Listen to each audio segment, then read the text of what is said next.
कृषी सेवा केंद्रातील बी बियाण्यांच्या नोंदी, खरेदी विक्री नोंदी, विक्री परवाने, मुदतबाह्य निर्विष्ठा तपासणी आदी बाबींची सखोल चौकशी करण्यात आली आहे. कृषी विभागाने शेतकऱ्यांची कृषी सेवा केंद्राकडून फसवणूक होणार नाही याची दक्षता घेण्याचे निर्देश शेतकऱ्यांनी निर्विष्ठाच्या अनुषंगानं 1800-233-4000 या टोल फ्री क्रमांकावर तक्रारी करण्याचं आवाहन.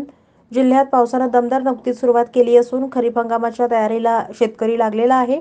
या अनुषंगानं जिल्ह्यातील शेतकऱ्यांची कृषी सेवा केंद्राकडून बी बियाणं खताच्या विषयी कोणत्याही प्रकारची फसवणूक होऊ नये यासाठी पंढरपूर येथील कृषी सेवा केंद्रांना अचानकपणे जिल्हाधिकारी कुमार आशीर्वाद यांनी भेटी दिल्यात.